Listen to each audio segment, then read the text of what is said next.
जय हिंद दोस्तों, कैसे हो आप सब लोग। उम्मीद है मस्त और बिंदास होंगे और अपनी पढ़ाई को जबरदस्त तरीके से कर रहे होंगे। अपना जो लास्ट का सेशन हुआ था, लास्ट के सेशन में मैंने आपको जो क्वाड्रिलेटरल का सेकंड कॉन्सेप्ट था उससे रिलेटेड जो कॉन्सेप्ट था उस कॉन्सेप्ट को मैंने बहुत अच्छे से आपको विथ प्रूफ के साथ समझाया था, डायग्राम को भी समझाया था और आपसे बोला था कि आपको इस कॉन्सेप्ट को बहुत अच्छे से समझना है, नोट करना है, इसका रिवीजन करना है। फिर इस कॉन्सेप्ट पर मैंने आपको क्वेश्चन भी प्रैक्टिस करवाए थे। तो उम्मीद है आप सभी लोगों ने पूरी मेहनत के साथ कॉन्सेप्ट को समझने की कोशिश की होगी और कॉन्सेप्ट को बहुत अच्छे से समझा भी होगा। और उस पर मैंने जो आपको क्वेश्चन प्रैक्टिस करवाए थे उन सभी क्वेश्चनों को एक बार आपने बहुत अच्छे से प्रैक्टिस करने की कोशिश जरूर की होगी। क्लियर है? तो आप जितनी ज्यादा प्रैक्टिस करोगे तो उतने अच्छे से आपको क्या होगा, वो कॉन्सेप्ट याद हो जाएगा। आप उस कॉन्सेप्ट को क्वेश्चन के अंदर से बहुत आसान तरीके से ऑब्जर्व कर लोगे। लेकिन इसके लिए सबसे ज्यादा जो इंपॉर्टेंट है वो है प्रैक्टिस, कि आप हर एक कॉन्सेप्ट पर बहुत ज्यादा प्रैक्टिस करो, बहुत अच्छे से उसका रिवीजन करो। तो आपको हर एक क्वेश्चन के अंदर की जो कॉन्सेप्ट होता है, जो एग्जामिनर बहुत अच्छे से उसको क्या करता है, उसको छिपा के रखता है क्वेश्चन के अंदर, लैंग्वेज के थ्रू कॉन्सेप्ट को छिपाने की कोशिश करता है। उस कॉन्सेप्ट को आप क्या कर लो, ऑब्जर्व कर लो और आप उस कॉन्सेप्ट से उस क्वेश्चन का आंसर विद इन टाइम के अंदर फाइंड कर लो। क्लियर है? तो ये सारे के सारे जो अप्रोच हैं वो आपकी प्रैक्टिस पर डिपेंड करते हैं, कि आप जैसे प्रैक्टिस करोगे आपकी अप्रोच उतनी बेस्ट होती जाएगी। समझ रहे हैं ना? तो आपको प्रैक्टिस सबसे ज्यादा करना है। मैं आपको हर एक सेशन में 2 मिनट का टाइम लेकर आपको हमेशा याद दिलाता हूं कि आपको सबसे ज्यादा जो 2 चीजों पर काम करना है, एक तो पेशेंस पर और दूसरा प्रैक्टिस पर। अगर आपने पेशेंस और प्रैक्टिस दोनों पर बहुत अच्छे से कमांड बना ली, दोनों को बहुत अच्छे से फॉलो कर लिया, तो आपको सिलेक्शन विद इन टाइम के अंदर मिलने वाला है। आपको कम से कम समय के अंदर सिलेक्शन मिल जाएगा। क्लियर है? तो सबसे ज्यादा जो इंपॉर्टेंट चीज है वो क्या है, कि आप कॉन्सेप्ट को प्रॉपर तरीके से समझो, उसका नोट बनाओ, उसका रिवीजन करो, उस पर जितने भी टाइप की लैंग्वेज के क्वेश्चन क्रिएट हो सकते हैं उन सभी क्वेश्चनों को मैं आपको प्रैक्टिस करवाता हूं। तो एक बार मैंने सॉल्व करवा दिया, एक बार आप खुद से सॉल्व करोगे तो उसके अंदर जो डाउट आपके रहे होंगे वो डाउट आपको सॉल्व करने पर पता चलेगा। और जैसे ही आप सॉल्व करोगे आपको डाउट पता चलेगा, या तो उस डाउट को आप खुद सॉल्व कर लोगे। वैसे 95% चांस है, मैं इतनी आसान तरीके से आपको समझाता हूं कि आप उस डाउट को खुद से सॉल्व कर लोगे। लेकिन अगर डाउट सॉल्व नहीं हुआ आपसे तो आप उस डाउट को कमेंट बॉक्स में बताएं। आपके हर एक डाउट को सॉल्व किया जाएगा और बहुत आसान तरीके से, चाहे डाउट छोटा हो चाहे डाउट बड़ा हो। क्लियर है? तो आपको सबसे ज्यादा बहुत ध्यान से जो काम करना है वो कॉन्सेप्ट को समझने में और उस पर प्रैक्टिस में करना है। यही आपकी स्ट्रेटजी होनी चाहिए, यही आपकी अप्रोच को डेवलप करेगी और यही आपको एक सिलेक्शन तक ले जाएगी। क्लियर है? तो ये आपके लिए इंपॉर्टेंट है, क्योंकि आपको एक सिलेक्शन की जरूरत है, तो आपको ये फॉलो जरूर करना है। क्लियर है? अब बात करेंगे अपन क्वेश्चन की। तो क्वेश्चन के अंदर की जो कॉन्सेप्ट है वो सारे के सारे कॉन्सेप्ट हो चुके हैं। अभी तक जो रेक्टेंगल से रिलेटेड कॉन्सेप्ट बन सकते थे उन सभी कॉन्सेप्टों को कंप्लीट करवा दिया है। अब उन कॉन्सेप्टों को मिसलेनियस बना के क्वेश्चन क्रिएट किए गए हैं। तो कॉन्सेप्ट को आपको अगर समझना है तो लास्ट के सेशनों को सभी को कंप्लीट करना है। ठीक है? तब जाके आप इन क्वेश्चनों को बहुत अच्छे से सॉल्व कर पाओगे। इन क्वेश्चनों को सॉल्व करने में उसी को बहुत अच्छे से इंटरेस्ट बढ़ेगा जिसने अभी तक जितना भी जियोमेट्री में हुआ है वो पूरा का पूरा उसका कंप्लीट होगा। और अगर आपका कंप्लीट होगा तो ऐसे क्वेश्चन सॉल्व करने में आपको बहुत मन लगेगा और बहुत ज्यादा मैथ में इंटरेस्ट बढ़ेगा।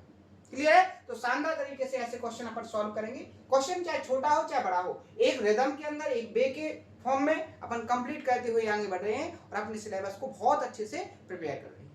ठीक है? अपन प्रॉपर तरीके से मैथ को कंप्लीट कर रहे हैं। मैथ में ना तो कोई टाइप, ना कोई आपकी लैंग्वेज, ना ही आपका कोई कॉन्सेप्ट स्किप भी नहीं हो रहा है। हर एक थ्योरम, हर एक कॉन्सेप्ट, उस कॉन्सेप्ट पर हर एक तरीके की लैंग्वेज के क्वेश्चन प्रैक्टिस हो रहे हैं। तो अपन किसी पर्टिकुलर एग्जाम का सिलेबस पूरा नहीं कर रहे, अपन मैथ को पूरा कर रहे हैं। मैथ को सीख रहे हैं, मैं पूरे कंप्लीटली बहुत अच्छे से प्रिपेयर हो रहे हैं।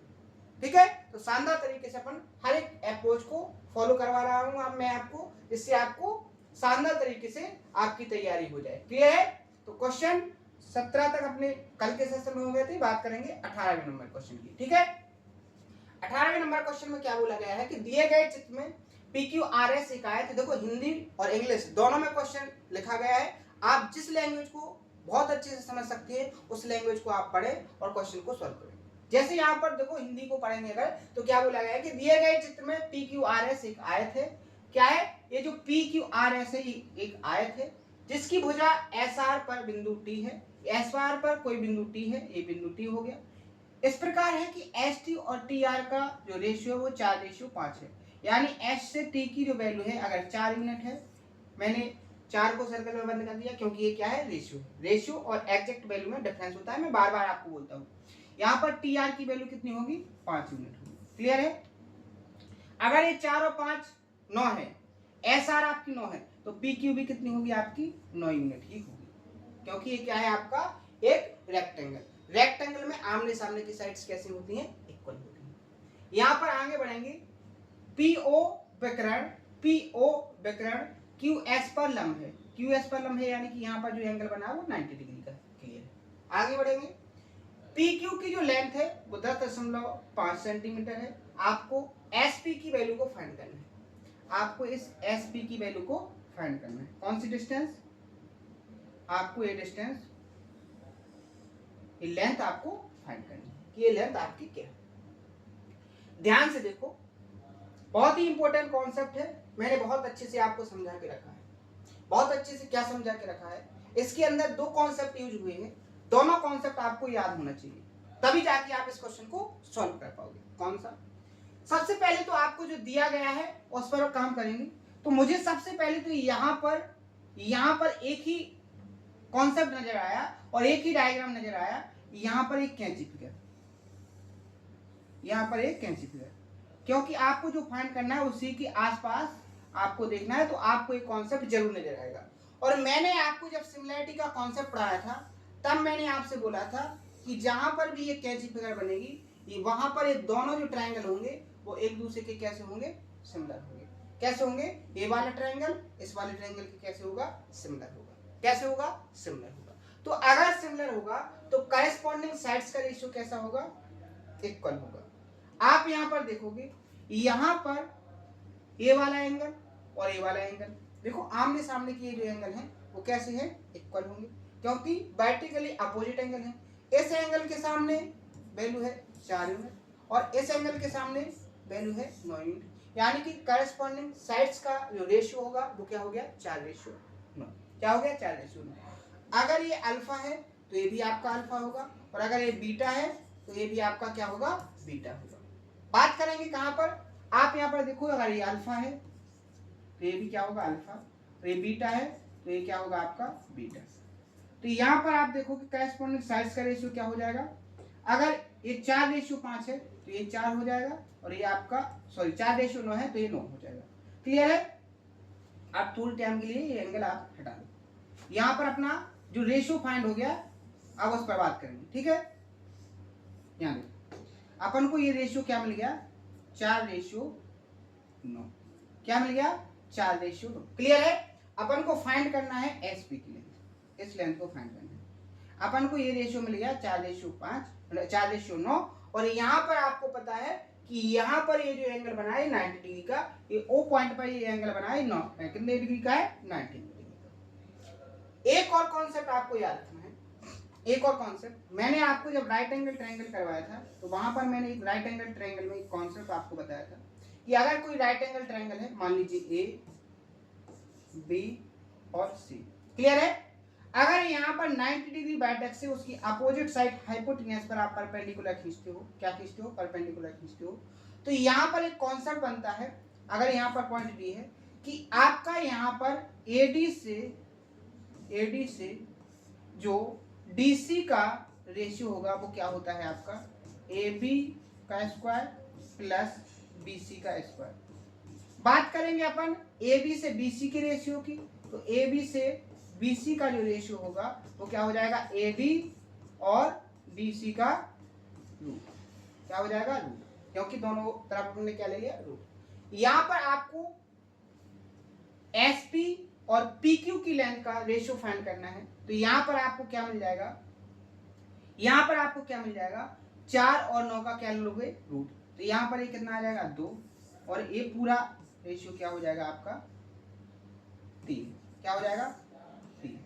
और आपको पता है कि इस 3 यूनिट की वैल्यू, अब देखो ये जो 9 है इसका यहाँ पर कोई वैल्यू नहीं रह गया, 9 को अपन ने क्या कर लिया, यूज कर लिया। अब 9 का यहाँ पर कोई वैल्यू नहीं रहेगा, क्योंकि अब अपन इस 9 यूनिट वाले रेशियो को क्यों नहीं ले सकते, क्योंकि अब आपको जो साइड निकालनी थी वो साइड और इस साइड में जो नया रेशियो निकल के आया है वो 2:3 आया है। क्या आया है, 2:3 आया है। ये 9 रेशियो कब आया था, एसटी से पीक्यू का रेशियो जब देखा था तब अपना 4:9 आया था।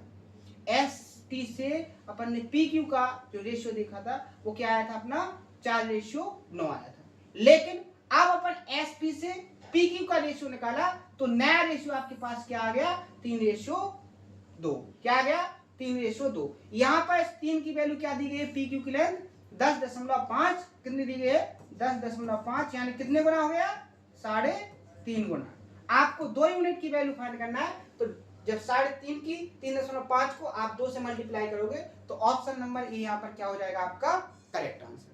क्या हो जाएगा यहाँ पर, करेक्ट आंसर। तो आपने यहाँ पर देखा कि जिस भी स्टूडेंट के ये दोनों कॉन्सेप्ट बहुत अच्छे से कंप्लीट होंगे और सिंपल कॉन्सेप्ट हैं, इन पर बहुत सारे क्वेश्चनों की मैंने आपको प्रैक्टिस भी करवाई है, जिसके भी ये कॉन्सेप्ट बहुत अच्छे से कंप्लीट होंगे तो आप ये मान के चलो इस क्वेश्चन को सॉल्व करने में उसको कोई प्रॉब्लम नहीं होगी, 1% की भी दिक्कत नहीं होगी। लेकिन आप यहाँ पर सोचो जिसको ये दोनों कॉन्सेप्ट पता नहीं है और उससे बोला जाए कि इस क्वेश्चन को सॉल्व करो, तो वो जितना टाइम है उसके पास उससे 10 गुना टाइम वो इसी क्वेश्चन में लगा देगा और इसका आंसर फाइंड नहीं कर पाएगा, क्योंकि आपको पता है कि कॉन्सेप्ट बहुत इंपॉर्टेंट होते हैं। अगर आपको मैथ के अंदर फॉर्मूले आएंगे तभी आप क्वेश्चन को गति दे पाओगे, तभी आप उस क्वेश्चन को स्पीड से कर पाओगे। आप कितने भी फॉरवर्ड हो कैलकुलेशन में, लेकिन अगर आपको कॉन्सेप्ट नहीं आते हैं तो आप क्वेश्चन को सॉल्व नहीं कर पाओगे। सबसे पहले जो इंपॉर्टेंट है वो है कॉन्सेप्ट, उसके बाद आप प्रैक्टिस करोगे तो आपकी स्पीड भी बढ़ जाएगी, आपकी अप्रोच में भी सुधार हो जाएगा, आपका विद इन टाइम के अंदर क्वेश्चन सॉल्व भी होने लगेंगे। लेकिन कब, जब आपको कॉन्सेप्ट आएंगे। क्लियर है, तो कॉन्सेप्ट पर बहुत अच्छे से पकड़ बनाओ, कॉन्सेप्ट को बहुत अच्छे से कंप्लीट करो। ठीक है, नेक्स्ट क्वेश्चन पर बढ़ेंगे अपन लोग। नेक्स्ट अपन को आज जो रेक्टेंगल था उसको कंप्लीटली फिनिश करना है, कितना भी बड़ा सेशन हो जाए। यहाँ देखो क्वेश्चन नंबर 19, दिए गए चित्र में एबीसीडी एक आयत है जो ओ केंद्र वाले वृत्त के अंदर है। यहाँ पर देखो, यहाँ पर ये जो सेंटर है ये क्या है, ओ है। इस सर्कल के अंदर क्या बनाया गया है, एक रेक्टेंगल आयत बनाया गया है। किस प्रकार है कि उस जो रेक्टेंगल की चारों वर्टेक्स है वो इस सर्कल की परिधि पर टच कर रहे हैं एक दूसरे को। आगे देखो यहाँ पर भुजा AB भुजा BC से कैसी है, बड़ी है। जो AB है वो BC से कैसी है, बड़ी है। यानी कि ये AB आपकी क्या हो जाएगी, लंबाई, और BC क्या हो जाएगी, चौड़ाई। वृत्त के क्षेत्रफल और आयत के क्षेत्रफल का अनुपात क्या है, π/√3। यहाँ देखो उसने बोला है कि the ratio of the area of the circle, किसका, सर्कल का और रेक्टेंगल का। ये जो सर्कल है इस सर्कल का और इस रेक्टेंगल का एरिया क्या है अपना, π/√3। क्या है, π/√3 है। और एंगल ODC यहां पर अगर ये थीटा है तो आपका ADE ये वाला एंगल भी क्या है, आपका थीटा है। क्लियर है, आपको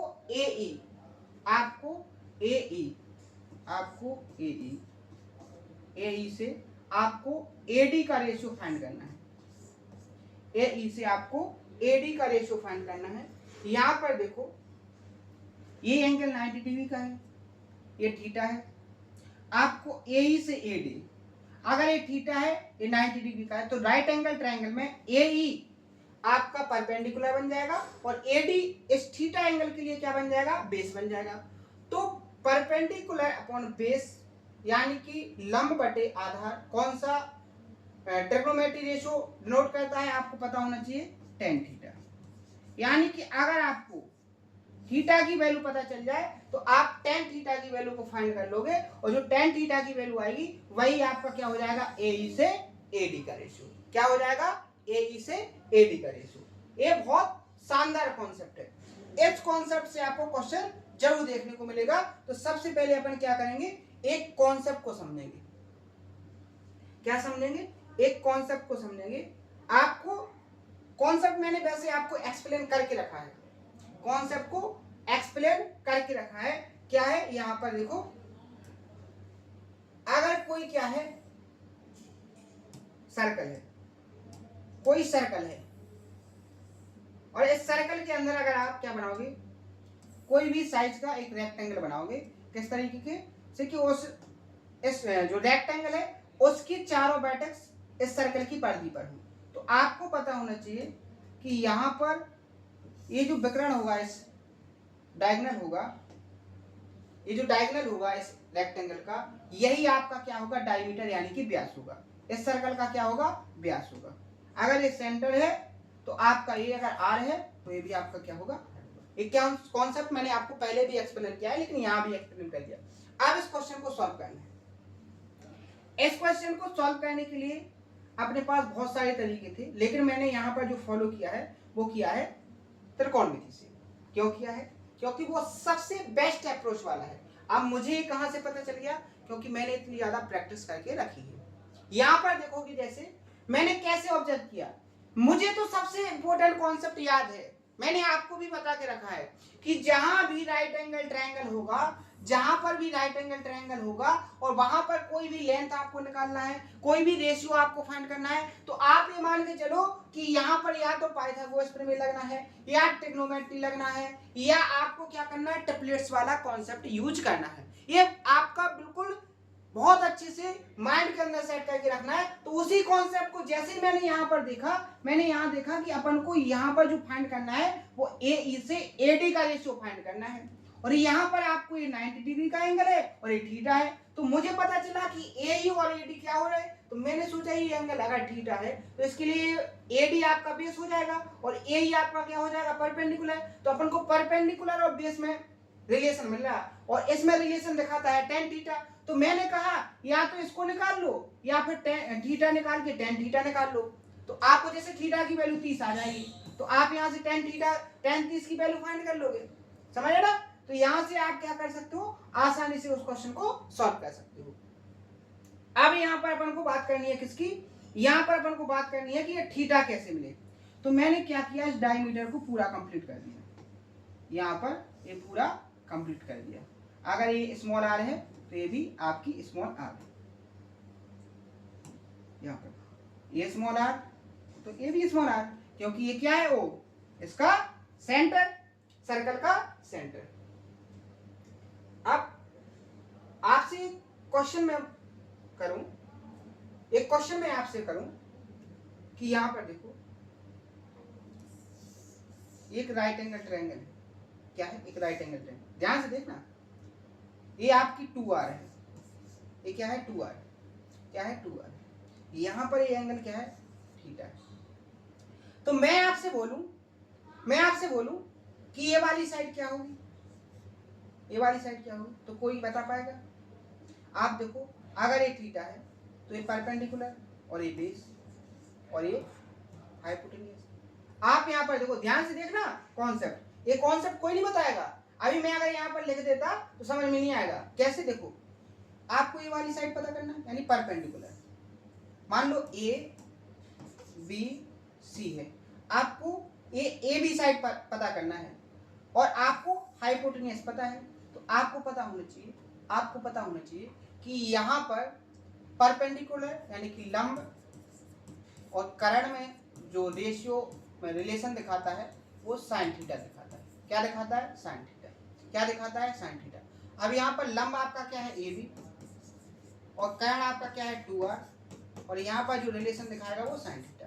तो ए बी की जो वैल्यू आ जाएगी वो क्या आ जाएगी, 2r साइन थीटा। क्या आ जाएगी, 2r साइन थीटा। समझ में आया कि नहीं आया, समझ में आया कि नहीं आया। तो यहाँ पर ए बी की वैल्यू क्या हो जाएगी, 2r साइन थीटा। ऐसे ही आप यहाँ पर देखो, आधार और कर्ण में रिलेशन कौन दिखाता है, आधार और कर्ण में रिलेशन कौन दिखाता है, cos थीटा। अगर आपका आधार कितना है BC और कर्ण आपका क्या है 2r, और यहाँ रिलेशन कौन दिखाएगा, cos थीटा। तो BC की वैल्यू क्या हो जाएगी, 2r cos थीटा। ऐसे आप यहाँ पर देखो, अगर ये थीटा है तो ये बेस हो जाएगा, और ये आपका परपेंडिकुलर हो जाएगा, तो ये वाली जो डिस्टेंस होगी ये क्या हो जाएगी आपकी 2r cos थीटा, और ये वाली डिस्टेंस क्या हो जाएगी आपकी BC 2r sin theta. Clear है? क्लियर है? किसी को यहां तक कोई दिक्कत, कोई परेशानी? एक नंबर 1% भी यहां पर दिक्कत किसी को नहीं होनी चाहिए। देखो मैंने सब कुछ यहां पर डिनोट किया है, जो मैंने यहां पर एक्सप्लेन करके दिया है ऐसे आसान तरीके से कि आपको हर एक चीज समझ में आ जाए। बहुत मेहनत के साथ हर एक एफर्ट डाल के मैं आपको समझाने की कोशिश करता हूँ। आप इस मेहनत की कदर करो और अपने माँ बाप की उम्मीदों की कदर करो और अपने आप को पूरी तरीके से मेहनत में झोंक दो, आपको सफलता जरूर मिलेगी। अगर आपने थोड़ी भी मक्कारी की है, अपने माँ बाप की उम्मीदों से थोड़ी भी मक्कारी की है, तो आपको बहुत ज्यादा इसका परिणाम झेलना पड़ेगा। आप मेहनत करो, हर एक तरीके से मैं आपको समझाने की कोशिश कर रहा हूं। आपको जीवन में डिमोटिवेट तो होना ही नहीं है। आपको इतनी मेहनत करने वाला एक आपका साथी है, मैं आपको इतनी मेहनत से पढ़ाने वाला एक आपके सामने आया हूं कि आपको डिमोटिवेशन तो होगा ही नहीं। मैं कोई अच्छे ऐसे कि मेरे पास कोई ऐसा नहीं है कि मैं बिना मेहनत के इतना सारा सीख गया। इसके पीछे बहुत सारी मेहनत है। मेहनत आप भी करोगे, आप भी पूरा का पूरा सीख जाओगे। आपके अंदर भी सारी टेक्निक, सारी अप्रोच बहुत अच्छे से डेवलप हो जाएंगी और मुझसे भी बहुत अच्छे बेटर तरीके से हो जाएंगी। लेकिन इसके लिए आपको अपने अनुसार मेहनत करनी पड़ेगी। आप जितने कमजोर होगे, आप जितने स्ट्रांग होगे, उसके अनुसार आपको मेहनत को बढ़ाना है। आप ज्यादा से ज्यादा मेहनत करो। क्लियर है? यहाँ देखो आप क्वेश्चन, आपको एक जो रिलेशन दिया गया था, आपसे बोला गया था कि वृत्त का क्षेत्रफल और आयत का क्षेत्रफल क्या दिया है, रेशियो दिया है π/√3। तो यहां पर आप देखो, अगर आपकी इस सर्कल की रेडियस r है तो इसका एरिया क्या होगा πr²। आप यहां पर देखो, आपको इस रेक्टेंगल का लंबाई पता है और चौड़ाई पता है, तो यहां पर एरिया क्या हो जाएगा, यहां पर एरिया क्या हो जाएगा, इस रेक्टेंगल का एरिया क्या हो जाएगा 2r sin theta into 2r cos theta बराबर क्या हो जाएगा, ये रेशियो π/√3 के बराबर हो जाएगा। क्लियर है? यहां पर देखो पाई से पाई कैंसिल, पाई से पाई कैंसिल, यहां देखो r और r स्क्वायर से r स्क्वायर कैंसिल, ऊपर क्या बचा 1 बचा। यहां देखो ये 2, नीचे देखो 2 sin theta into cos theta, और आपका 2 और है, ये आपका फॉर्मूला होता है किसके बराबर 2 इंटू 2 sin 2 थीटा की, किसके बराबर हो जाएगा sin 2 थीटा की। अभी आपको केवल याद रखना है इसको, अभी जब ट्रिग्नोमेट्री में आपको पढ़ाऊंगा तो सब कुछ आपको याद होगा। यहाँ क्या हो जाएगा 1, अभी यहाँ हो जाएगा 2 sin 2 थीटा बराबर, यहाँ देखो क्या हो गया 1/√3, यहाँ sin 2 थीटा बराबर क्या हो जाएगा, क्रॉस मल्टीप्लाई से √3/2,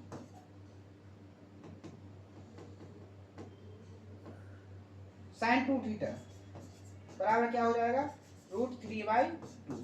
तो यहाँ पर आप देखोगे, यहाँ साइड में देखोगे थीटा की जो वैल्यू निकल के आएगी, तो देखो sin 2 थीटा बराबर √3/2 किसकी वैल्यू है, साइन में sin 60 की वैल्यू, यहाँ से थीटा की वैल्यू 2 थीटा बराबर क्या हो जाएगा यहाँ पर 60 और थीटा बराबर क्या हो जाएगा 30। यानी कि आपको थीटा की वैल्यू पता चल गई, तो यहाँ से आपको जो फाइंड करना था, तो tan 30 की वैल्यू क्या हो जाएगा यहाँ पर 1/√3, क्या हो जाएगा 1/√3, यानी ऑप्शन नंबर ए यहाँ पर क्या हो जाएगा आपका करेक्ट आंसर। ए क्लियर है, अपना ए क्या हो गया इसका करेक्ट आंसर। आगे बढ़े नेक्स्ट क्वेश्चन। देखो सॉल्यूशन बहुत अच्छे से समझ में आना चाहिए, मैंने आपको हर एक चीज एक्सप्लेन की है, ठीक है। अगर आप एग्जाम में करते तो आपको केवल एग्जाम में इतना करने की जरूरत पड़ती, ये जो एक्स्ट्रा मैंने यहाँ पर बताया है, इस साइड में बताया है, सारा आपको बेसिक क्लियर करने के लिए, जिनका अभी तक कंप्लीट नहीं है, समझ गए ना, उनके लिए है। नेक्स्ट क्वेश्चन, और एक कॉन्सेप्ट का जो क्वेश्चन है बहुत इंपॉर्टेंट है, क्वेश्चन आने की बिल्कुल चांस है, आप बहुत अच्छे से इसको प्रैक्टिस करके जाना है, ठीक है। नेक्स्ट क्वेश्चन, यहाँ पर देखो, एक आयत के सभी शीर्ष त्रिज्या r की एक वृत्त पर स्थित हैं। यदि आयत का परिमाप p है, आयत का परिमाप p है, तो आयत का क्षेत्रफल आपको फाइंड करना है। सबसे पहले डायग्राम यहां पर बोला गया है कि एक जो आपका आयत है वो आर रेडियस वाली सर्कल यानी वृत्त के अंदर बनाया गया है। यहाँ पर ये सर्कल है, इसकी जो त्रिज्या है वो आर है और इसके अंदर बनाया गया है एक रेक्टेंगल यानी कि आयत। ठीक है, इस तरीके से समझ में आ गया। अब आपको पता है कि यहाँ पर एक सर्कल दिया है और सर्कल के अंदर क्या बनाया गया है, एक रेक्टेंगल।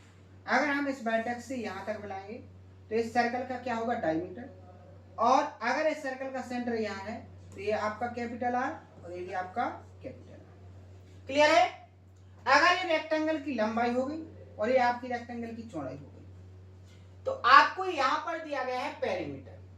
अगर आपको आयत की लंबाई l और चौड़ाई b है तो पेरीमीटर क्या हो जाएगा, 2l प्लस b बराबर क्या हो जाएगा, p। अगर यहां से l प्लस b की वैल्यू फाइंड करोगे तो वो क्या पता चल जाएगी, p/2। क्लियर है।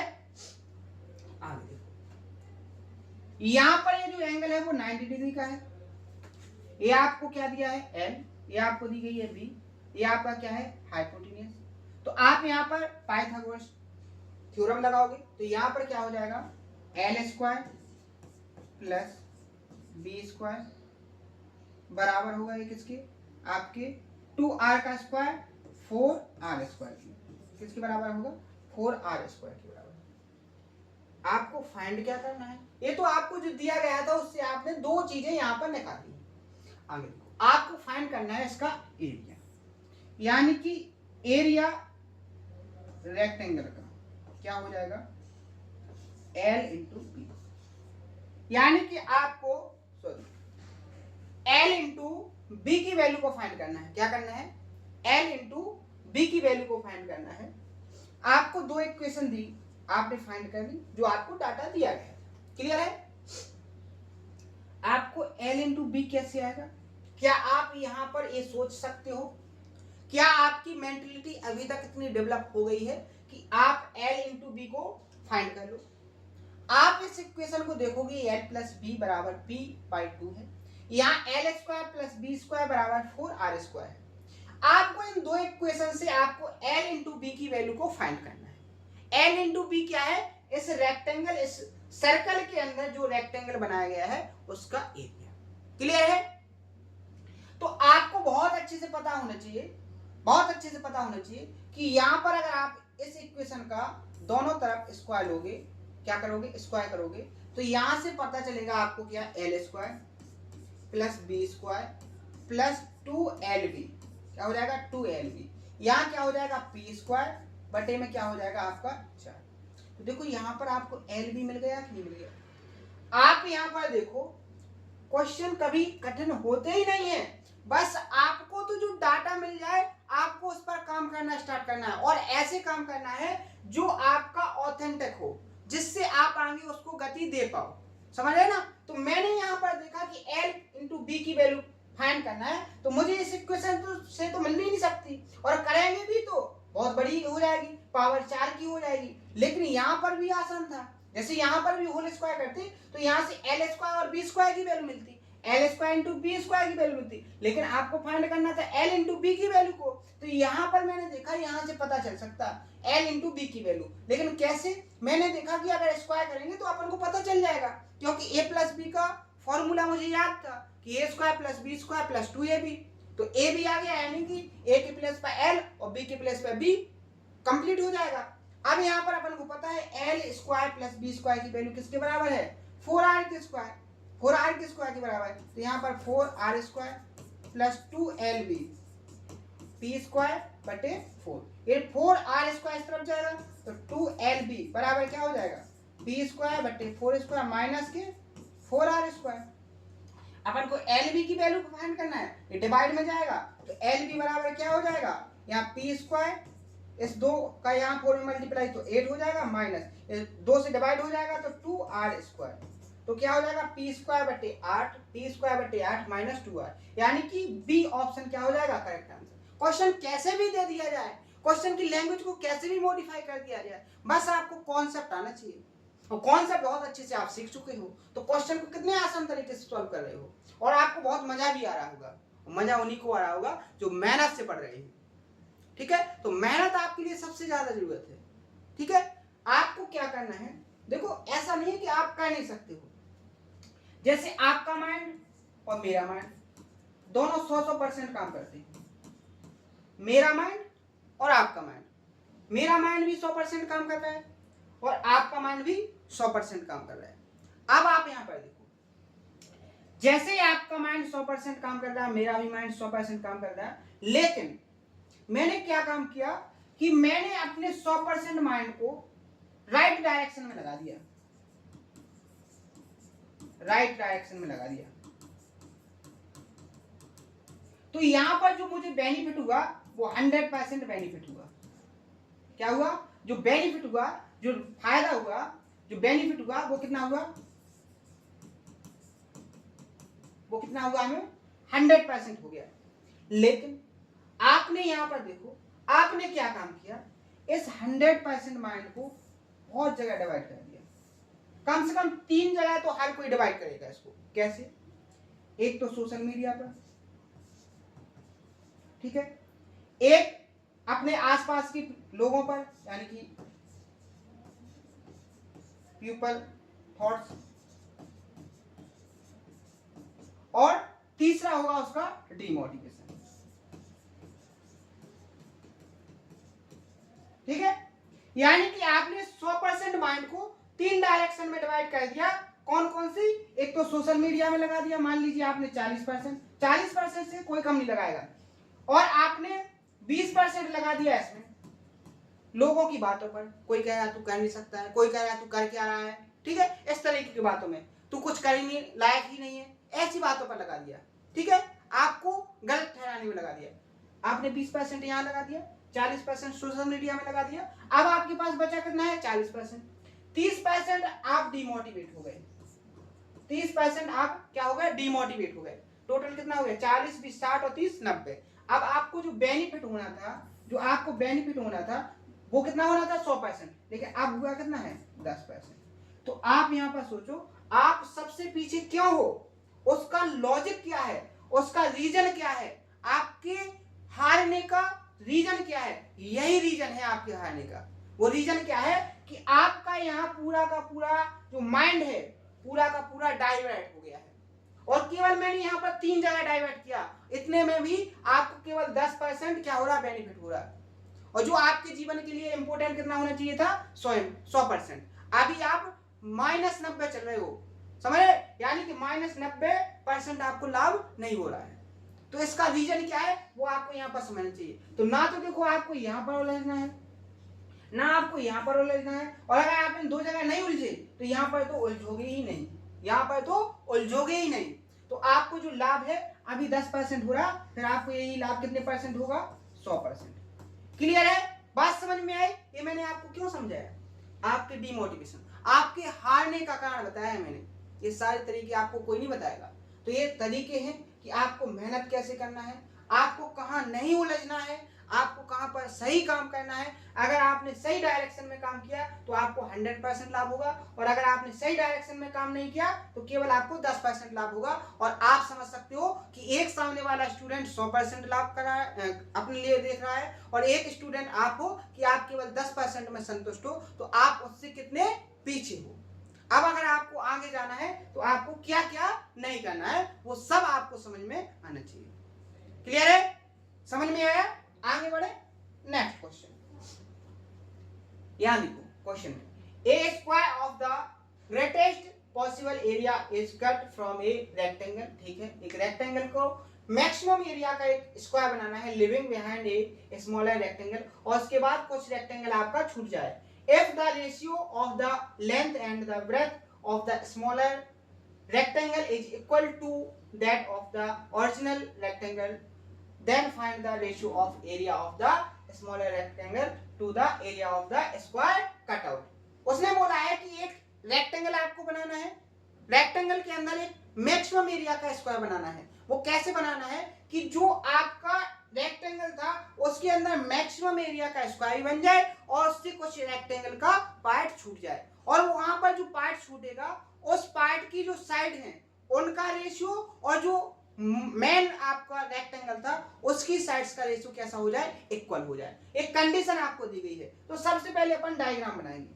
उसने बोला है कि ये क्या है, यहाँ पर एक यहाँ पर है रेक्टेंगल, ये बना दिया रेक्टेंगल। अब आपको पता होना चाहिए कि मैक्सिमम एरिया का स्क्वायर बनाना है, तो वो कैसे बनेगा, देखो वो ऐसे बनेगा, वो बन जाएगा आपका इस तरीके से। स्क्वायर बनाना है ना, स्क्वायर, ये बन जाएगा स्क्वायर।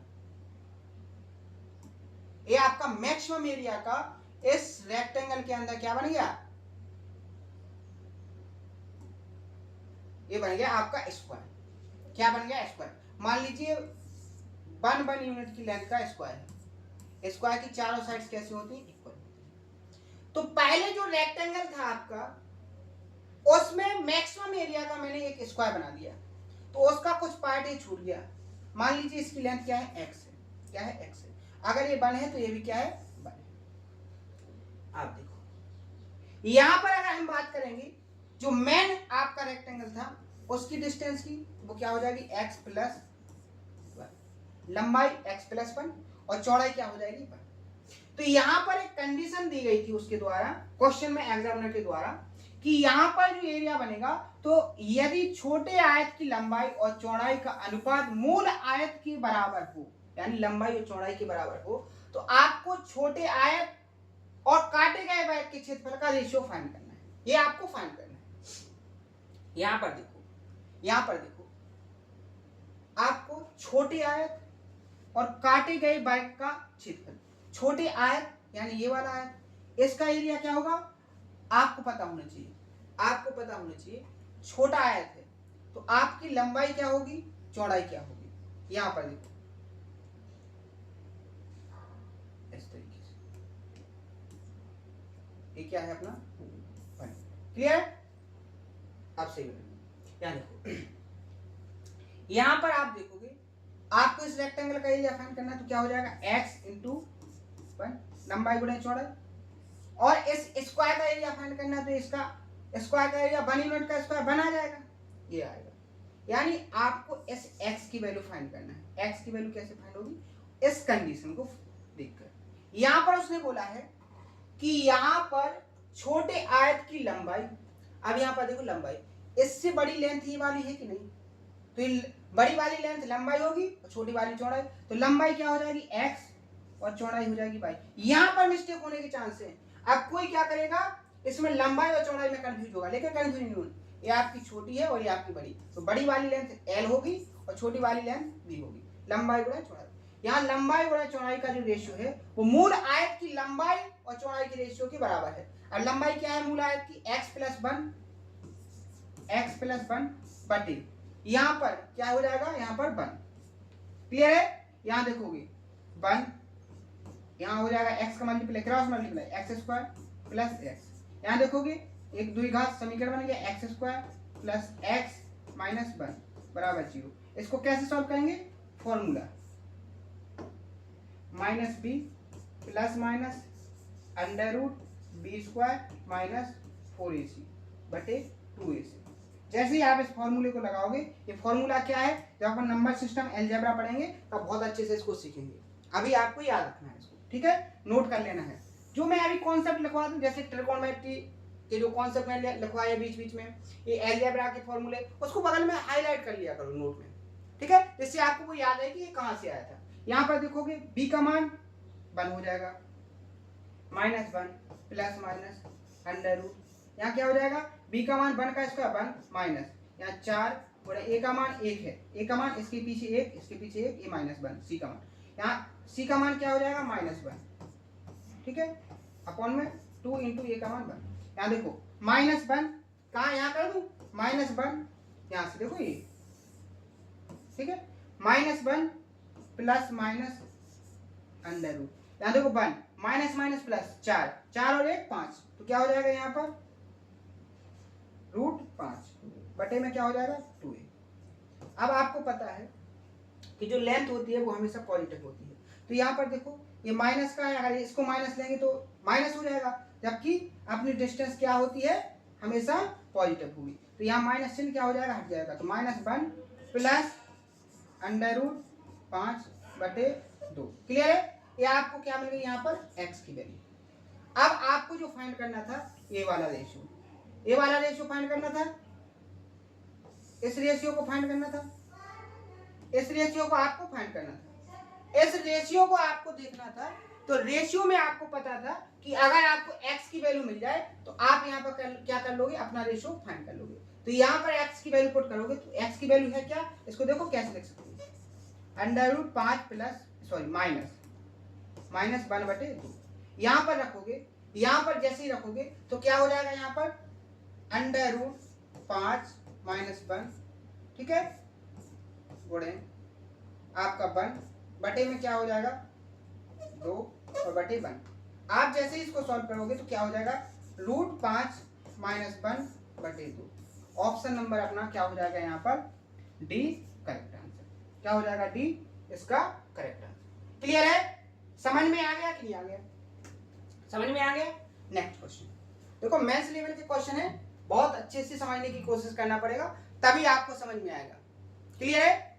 अब यहाँ देखो, बहुत ही इंपॉर्टेंट कॉन्सेप्ट। ये जो क्वेश्चन है इसको कॉन्सेप्ट की तरीके से कंप्लीट करना है। यहाँ देखो क्या बोला गया है कि दिए गए चित्र में कोने में दिए गए आयत की माप 10/20 सेंटीमीटर का एक आयत है, ठीक है। आयत के कोनों पर स्थित बिंदु है जो वृत्त की परिधि पर है, ठीक है।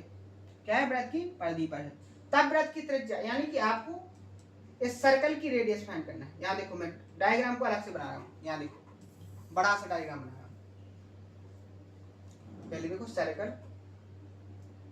पहले स्क्वायर। एक पहले मैं एक क्वेश्चन बोलूं आपसे, यहां पर ये जो डायग्राम है क्या आप इसको बता सकते हो कि ये स्क्वायर होगा कि रेक्टेंगल होगा? आपका ये स्क्वायर होगा कि रेक्टेंगल होगा? तो आपको यहां ध्यान रखना है, यहां स्क्वायर होगा। क्या होगा, स्क्वायर। क्योंकि देखो अगर रेक्टेंगल होता तो आप ऐसा सर्कल नहीं बना सकते थे जो इसकी चारों भुजाओं को टच करे। देखो सर्कल फिर ऐसे बनता, केवल दो भुजाओं, दो साइड्स को टच करता, समझ रहे, ऐसे बनता।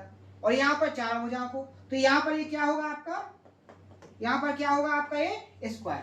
तो मैंने आपके सामने सबसे पहले क्या बना दिया, एक स्क्वायर, ये बन गया स्क्वायर। अब इस स्क्वायर के अंदर क्या बना है आपका, सर्कल। क्या बना है, सर्कल, ये बन गया सर्कल। कैसे बनाना है सर्कल, चारों साइड्स को ये अंदर से टच करेगी इस तरीके से, ठीक है। मेन तो है कि आपको डायग्राम भी बनाना आना चाहिए, तब क्वेश्चन आप सॉल्व कर पाओगे, ठीक है। ठीक है, ये बन गया आपका।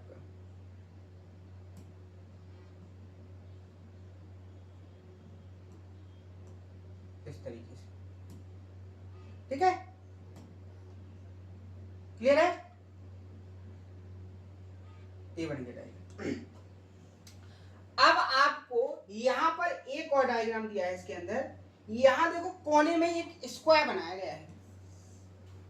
कैसे, इस तरीके से एक स्क्वायर बनाया गया है, ए बनाया गया है स्क्वायर। इसकी लंबाई 20 है। एक रेक्टेंगल बनाया गया, इसकी जो लेंथ है वो 10 है। ये आपका रेक्टेंगल है। आपको फाइंड क्या करना है, इस सर्कल की रेडियस। यानी कि अगर ये सेंटर यहां पर है, यहाँ क्या है, इसका सेंटर है, तो आपको कौन सी डिस्टेंस, आपको ये डिस्टेंस, ये वाली डिस्टेंस, ये क्या होगी इसके लिए, ये हो जाएगी यहाँ पर इस सर्कल की रेडियस स्मॉल है। दूसरी देखो, बात यहाँ से यहाँ तक की करेंगे तो ये भी क्या होगी, इसकी रेडियस होगी कि नहीं होगी, क्लियर है। ये भी क्या होगी, इसकी रेडियस, क्लियर है। आगे अगर आप इस साइड को, इस रेक्टेंगल की साइड को और आगे बढ़ाओगे ऐसे, ये इस तरीके से हो जाएगी कि नहीं, यहाँ पर ये जो एंगल बनेगा वो 90 डिग्री का बनेगा, राइट एंगल ट्रायंगल बनेगा, ठीक है। अब आप यहाँ देखो, अगर ये यहाँ से लेके यहाँ तक की जो डिस्टेंस है ये स्मॉल r है, क्योंकि इस सर्कल की क्या है, रेडियस। आपकी ये वाली डिस्टेंस क्या है, 10 है। क्या है, ये जो डिस्टेंस है ये कितनी है, 10 है। तो मैं आपसे पूछूं क्या, मैं आपसे क्रॉस क्वेश्चन करूं कि यहाँ पर ये डिस्टेंस क्या होगी, तो आपकी ये डिस्टेंस क्या हो जाएगी, यहाँ पर r से क्या कर दोगे आप, 10 को मान। क्लियर है, यहाँ तक किसी को कोई डाउट? अगर मैं इसको यहाँ मिलाऊं तो ये भी तो आपकी क्या है, स्मॉल r है कि नहीं, क्या है, स्मॉल r, क्या है, स्मॉल r। अगर यहाँ से लेके यहाँ तक की डिस्टेंस कितनी है, ये डिस्टेंस कितनी है आपकी, यहाँ से लेके यहाँ तक 20 है, क्या है, 20 है। तो मैं आपसे पूछूं कि ये डिस्टेंस क्या है, अगर ये टोटल r है, ये टोटल r है और यहाँ तक 20 है, तो ये जो डिस्टेंस होगी वो क्या हो जाएगी, r माइनस 20, क्या हो जाएगी, r माइनस 20। बस अब आपका क्वेश्चन सॉल्व हो गया, आप कोई दिक्कत नहीं है। आप यहाँ पर देखो एक ट्रायंगल बन गया, इस ट्रायंगल में राइट एंगल ट्रायंगल है और तीनों साइड इसकी पता चल गई। एक साइड आपकी क्या है, r माइनस 20, एक साइड है r माइनस 10 और एक साइड है स्मॉल r। आपको स्मॉल r की वैल्यू फाइंड करना है। जैसे ही आप इन तीनों साइड्स को देखोगे ट्रायंगल की, तो आप, एक तो तरीका है कि आप पाइथागोरस ट्रिपलेट्स लगाओ और इसको सॉल्व करो, आसानी से आपका आंसर आ जाएगा, लेकिन इसमें थोड़ा टाइम लगेगा। लेकिन आप यहाँ पर एक सीरीज को समझ सकते हो, यहाँ पर अगर इसमें 10 जोड़ोगे तो आपको ये मिल जाएगा और अगर इसमें 10 जोड़ोगे तो आपको स्मॉल r, यानी कि ये समांतर श्रेणी में है। सारवंतर इसका क्या है, बराबर है, सारवंतर इसका कैसा है, बराबर है, यानी कि ये अगली जो डिस्टेंस है उसमें 10 ऐड होते जा रहे हैं। तो केवल एक ही ट्रिपलेट्स है राइट एंगल ट्रायंगल में जो किसमें होती है, समांतर श्रेणी में, 3, 4 और 5। एक क्या है, 10 कम होगी, 30, 40, 50, कैसी 10 बढ़ाई, 30 से 40, 40 से 50, यानी कि आपको r की जो वैल्यू होगी वो कितनी होगी, 50। ऑप्शन नंबर सी क्या हो जाएगा यहाँ पर करेक्ट आंसर। तो देख रहे हो क्वेश्चन, और क्वेश्चन के सॉल्यूशन को किसने आसान तरीके से निकाला है अपन ने, लेकिन उसके लिए आपको हर एक कॉन्सेप्ट कंप्लीट होना चाहिए था। क्लियर है, तो यहाँ पर आपका एक क्वेश्चन का जो सॉल्यूशन है बहुत अच्छे से आपको समझ में आ जाना चाहिए। रेक्टेंगल से रिलेटेड केवल लास्ट क्वेश्चन बचा है, इसको और सॉल्व करेंगे, फिर सेशन को फिनिश करेंगे। क्लियर है, बहुत अच्छे से सॉल्व करेंगे इसको। यहाँ देखो क्या बोला गया है कि PQRS एक आयत है जिसका आयाम, आयाम का मतलब क्या होता है, भुजा, आयाम का मतलब क्या होता है, भुजा। यहाँ देखो डायमेंशन यानी कि साइड, भुजा। PQ की लेंथ कितनी है यहाँ पर, 12, ये आपकी 12 सेंटीमीटर, 12 यूनिट हो गई। PS आपका 9 हो गया, ये आपका रेक्टेंगल है तो क्या 90 डिग्री एंगल पर होगा। आगे देखो, आगे बोला गया है इसमें कि QTUS एक आयत खींचा गया है, इसका विकर्ण QS, इसका विकर्ण QS, विकर्ण QS, ये है विकर्ण QS खींचा गया है। विकर्ण पर एक और आयत, देखो एक रेक्टेंगल ये बन गया था और जो QRSP है इसके विकर्ण पर एक दूसरा आयत खींचा गया है QTUS, ठीक है। तो यहाँ पर इस पर विकर्ण दूसरा आयत बनाया गया है जो पहले आयत के R बिंदु को स्पर्श करता है, यहाँ पर स्पर्श करता है, ठीक है। जैसा कि आकृति में दिखाया गया है कि त्रिभुज QRT का क्षेत्रफल ज्ञात कीजिए, QRT का यानी इस पार्ट का आपको एरिया फाइंड करना है, ये जो पार्ट है इसका एरिया आपको फाइंड करना है। ध्यान से, यहाँ पर आपको दो कॉन्सेप्ट नजर आ रहे हैं। दो कॉन्सेप्ट क्या, सबसे पहला कॉन्सेप्ट तो आपको पता होना चाहिए कि जो रेक्टेंगल का डायगोनल होता है वो एरिया को क्या कहता है, इक्वल डिवाइड करता है। जो एरिया इस पार्ट का होगा वही एरिया इसका होगा। और एक कॉन्सेप्ट और मैंने आपको बताया था कि जब भी किसी रेक्टेंगल के अंदर एक ट्रायंगल इस तरीके से बनाया जाए कि ट्रायंगल की साइड और रेक्टेंगल की साइड, एक साइड कैसी हो जाए, कॉमन हो जाए, कैसी हो जाए, कॉमन हो जाए, तो वहां पर आपको बहुत अच्छा एक कॉन्सेप्ट बताया था मैंने कि यहाँ पर आपका जो ट्रायंगल का एरिया होगा, अगर इसका 1 यूनिट एरिया है तो यहाँ पर ये जो रेक्टेंगल का एरिया बचा है, ये जो पार्ट है, इन दोनों पार्ट्स का जो एरिया होगा, सॉरी एक मिनट, ये जो साइड जाएगी वो यहाँ तक जाएगी इस तरीके से। रेक्टेंगल की साइड होना जी, देखो ये वाली साइड कॉमन है, तो यहाँ अगर इस ट्रायंगल का एरिया 1 यूनिट है तो यहाँ देखो इसका एरिया और इस पार्ट का एरिया, इन दोनों का एरिया भी 1 यूनिट होगा। और रेक्टेंगल का एरिया की बात करेंगे तो ये 2 यूनिट होगा और ट्रायंगल का एरिया क्या हो गया, 1 यूनिट। क्लियर है, इस कॉन्सेप्ट से आप देखोगे इस कॉन्सेप्ट से आप देखोगे तो ये नीला पार्ट और ये वाला नीला पार्ट, इन दोनों का एरिया भी कैसा होगा, कैसा होगा, इक्वल होगा कि नहीं होगा। यहाँ ये वाला पार्ट और ये वाला पार्ट, इन दोनों का एरिया क्या होगा, अगर ये 1 यूनिट है तो ये 1 यूनिट और ये भी क्या होगा आपका 1 यूनिट। समझ में आ गया, दोनों कॉन्सेप्ट समझ में आ गए।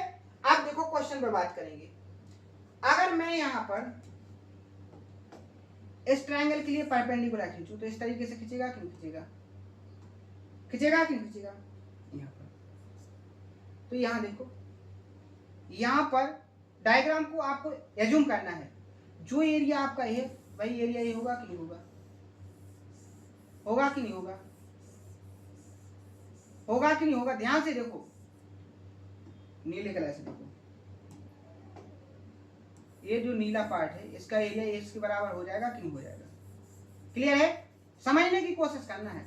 ये जो पार्ट, दोनों एरिया बराबर होंगे, यानी कौन कौन सा, ये एरिया और ये एरिया दोनों बराबर होंगे। ध्यान से समझना, जो ध्यान से समझेगा उसी को समझ में आएगा। अब देखो यहाँ पर देखो, यहाँ पर देखो, आपका अगर ये 9 है तो ये भी आपका 9 होगा, अगर ये 12 है तो ये भी आपकी साइड 12 होगी। अब देखो, अब आप यहाँ पर देखो, अगर मैं यहाँ से इस डिस्टेंस और इस डिस्टेंस की बात करेंगे, किसकी बात करेंगे, इस डिस्टेंस और इस डिस्टेंस की बात करेंगे, तो ये क्या होती है, अभी मैंने कॉन्सेप्ट बताया था कि क्यू आर और आर एस का जो रेशियो होगा उसका स्क्वायर, तो इसका 9 रेशियो 12 का रेशियो क्या हो जाएगा, 3 रेशियो 4, तो क्या हो जाएगा 9 रेशियो 16, क्या हो जाएगा 9 रेशियो 16। अब बस क्वेश्चन सॉल्व हो गया। अब क्वेश्चन बचा, यहाँ देखो, इस वाले ट्रायंगल, इस रेक्टेंगल की यहाँ से लेके यहाँ तक का एरिया क्या होगा, इस ट्रायंगल का राइट एंगल 12 गुणे 9 का आधा, यानी 108 का आधा कितना हो जाएगा, 54। यानी आपका इस ट्रायंगल का एरिया क्या आ गया, 54। 54 से आपको इसका एरिया फाइंड करना है, यानी 54 से आपको 9 यूनिट की वैल्यू करना है फाइंड, कितने में से, 16 और 9 25 में से। तो आप यहाँ देखो, इसको सॉल्व करोगे तो 25 से डिवाइड करने का आसान तरीका है, उसमें 4 से मल्टीप्लाई। देखो ये 100 बन गया, यानी दो डिजिट के बाद दशमलव, 4 9 36, 6 चौके 24, 24 यानी 4 यूनिट पर 4 होने चाहिए। केवल एक ही ऑप्शन है, ये इसका क्या हो जाएगा, करेक्ट आंसर। जिसको एग्जैक्ट करना है वो एग्जैक्ट कर लेगा, उसका आंसर आ जाएगा। तो देखो बहुत शानदार क्वेश्चन है, बहुत अच्छे से आपको समझना है। एक बार फिर से देखोगे समझ में आ जाएगा। मेहनत के साथ मैंने रेक्टेंगल का जो क्वाड्रिलेटरल का सेकंड कॉन्सेप्ट था वो कंप्लीटली फिनिश हो गया है। इन सभी क्वेश्चनों के साथ मैंने हर एक कॉन्सेप्ट को एक्सप्लेन किया है, हर एक कॉन्सेप्ट को मैंने बहुत अच्छे से समझाने की कोशिश की है। उम्मीद है आपको बहुत अच्छे से समझ में आया होगा, क्योंकि आपको पता है आप जितनी ज्यादा प्रैक्टिस करोगे आपके पास उतनी अच्छे से क्या होगा, क्वेश्चन पर पकड़ होगी। तो आपको क्या करना है, हर एक कॉन्सेप्ट को नोट करना है और हर एक कॉन्सेप्ट पर ज्यादा से ज्यादा रिवीजन करना है, आपको ऑटोमेटिकली मजबूत हो जाएगा। तो देखो जिस तरीके से आप पसीना बहाओगे उतनी मेहनत से आपका रिजल्ट आएगा। तो आप पसीना बहाओ, आप पसीना की कदर करो, आपको बहुत जल्दी सफलता मिलने वाली है। तो बहुत आसान तरीके से पूरा सिलेबस कंप्लीट होने वाला है। अगर कोई डाउट हो आज के सेशन के अंदर या लास्ट में जितने सेशन हो गए उनको कमेंट बॉक्स में बताएं, हर एक डाउट को सॉल्व किया जाएगा। मिलते हैं नेक्स्ट सेशन में नए कॉन्सेप्ट के बाद, नए कॉन्सेप्ट के साथ, ठीक है, नए उम्मीदों के साथ। तो आज के लिए इतना ही, मिलते हैं, थैंक यू।